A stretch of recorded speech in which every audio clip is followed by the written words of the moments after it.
Hello friends, स्वागत है आपका पुनः एक बार गुरुजी ज्ञान क्लासेस फॉर यू में। तो साथियों, इस वीडियो में हम जानेंगे सिलेबस के अकॉर्डिंग जो पाठ्यक्रम निर्धारित किया गया है यूके ट्रिपल एससी के द्वारा या यूके पीएससी के द्वारा, लोक सेवा आयोग हरिद्वार के द्वारा।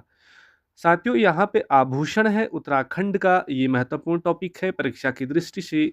विगत वर्षों में परीक्षा में पूछे जाते हैं आभूषण से लेकर क्वेश्चन। तो पहला देखते हैं हम दोस्तों कि शीश फूल क्या है। तो शीश शीश फूल यह आभूषण माथे पर पहना जाता है जो सौभाग्य का प्रतीक होता है। यह सोना व चांदी का निर्मित होता है।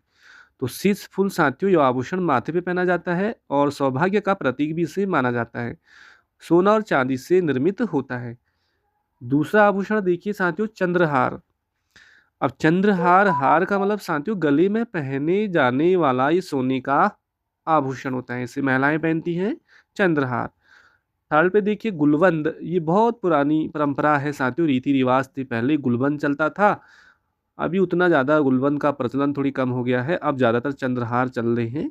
यह विवाहित महिलाओं द्वारा गले में धारण किए जाने वाला आभूषण है। जो विवाहित हो जाती हैं, इसमें लाल, काला, नीला रंग के कपड़े पर सोने की टिकियां जड़ी रहती हैं। सोने की टिकियां होती साथियों गुलबंद पे, और लाल पट्टी हो गया, काला पट्टी हो गया, नीला पट्टी पे वो टिकियां लगाते हैं उन चीजों को।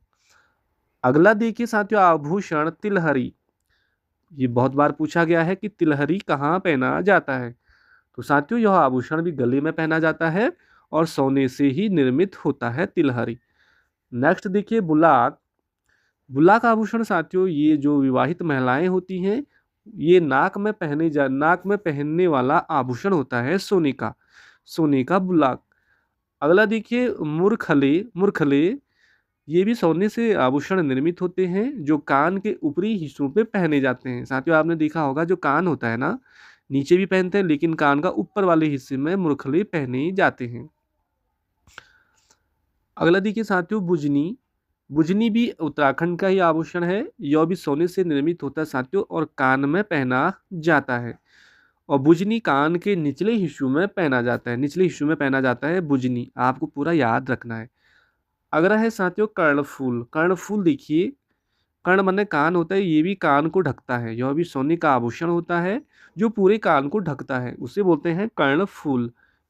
नेक्स्ट देखिए तुग्याल। तुग्याल तुग्याल साथियों कान में पहने जाने वाला सोने से निर्मित आभूषण है जिसका प्रचलन साथियों कुमाऊं क्षेत्र में सर्वाधिक होता है और यह चपटे आकार में होता है। तुग्याल तुग्याल कुमाऊं क्षेत्र में सबसे ज्यादा इसका प्रचलन है और साथियों यह भी कान में पहने जाने वाला सोने का आभूषण है।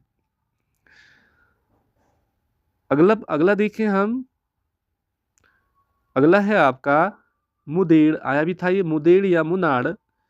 साथियों ये सोने से निर्मित आभूषण होते हैं जिसे कान पर धारण किया जाता है। मुदेड़ या मुनाड़। मुदेड़ या मुनाड़ साथियों ये भी कान पे धारण किया जाता है। अब देखिए साथियों मुदेड़ और मुनाड़ और ये आ गया उसी से रिलेटिव शब्द है मुदड़ी। मुदड़ी या अंगूठी। साथियों ये हाथ की जो अंगुलियां होती हैं, अंगुलियों में पहना जाता है, ये आभूषण और सोने से भी निर्मित होते हैं, चांदी से भी साथियों ये निर्मित होते हैं, मुदड़ी और तांबे से भी निर्मित होते हैं। तो मुदड़ी जिसको अंगूठी भी बोलते हैं, तो ये आभूषण पूरे उत्तराखंड में प्रचलित है। अगला देखिए साथियों कमर जोड़ी या करघनी। कमर जोड़ी या करघनी से ही पता चल रहा है, यह कमर में पहने जाने वाला सोने का निर्मित आभूषण है साथियों। अगला है झावर। देखिए झावर थोड़ी टफ है, इसको याद रखना है। झावर जो होते हैं, पैर में पहने जाने वाला यह आभूषण चांदी का बना होता है, उसको झावर बोलते हैं। झावर पैर में पहने जाने वाला आभूषण है साथियों, चांदी द्वारा निर्मित होता है। अगला देखिए पोंटा। ये भी चांदी से निर्मित आभूषण है और पैर पैर में एड़ी से ऊपर धारण किया जाता है। एड़ी। अगला क्वेश्चन है साथियों पोंटा। तो साथियों पोंटा चांदी से निर्मित यह आभूषण पैर में एड़ी से ऊपर पहना जाता है, पोंटा। पोंटा। और अगला है पवलिया या बिछुआ। बिछुआ बोलते हैं इसे, अंगुलियों में पहने जाने वाला ये चांदी का आभूषण होता है बिछुआ। अंगुलियों में, पैर की अंगुलियों में बिछुआ। अगला है दोस्तों, अगला क्वेश्चन है साथियों बाजूबंद। बाजूबंद ये सोने से निर्मित आभूषण होते हैं और हाथ की बाहों में, पोंजियो भी बोलते हैं इसे, बाह में पहने जाते हैं साथियों ये बाजूबंद। अगला देखिए शूण या संगल, ये भी गढ़वाल क्षेत्र में आपने देखा होगा, कंधे पर धारण किए जाते हैं। यह आभूषण सोने या चांदी से निर्मित होते हैं दोस्तों। और अगला है हंसुली। हंसुली ये सोने और चांदी से निर्मित आभूषण होते हैं। जैसे इनको महिलाएं पहनती हैं, छोटे बच्चे होते हैं, इनको भी पहनाया जाता है हंसुली। हंसुली। अगला देखिए चवनी माला। चवनी माला साथियों ये भी उत्तराखंड का आभूषण है और यह सोना चांदी निर्मित आभूषण होता है जिसमें चवनी की शक्ल की 22 टिकियां लगाई जाती हैं और यह महिलाओं द्वारा गले में पहना जाता है। महिलाओं द्वारा गले में पहना जाता है, तो चवनी में 22 टिकियां लगी रहती हैं। इसको आप जरूर याद कर लीजिए। तो दोस्तों कुछ आभूषण यहाँ पे दे रखे हैं, आप देख लीजिए। ये है आभूषण, ये सारे आभूषण हैं उत्तराखंड की। तो फ्रेंड्स आपको आभूषण से रिलेटेड वीडियो अच्छी लगी तो प्लीज़ लाइक शेयर कमेंट जरूर करें। धन्यवाद, नमस्कार।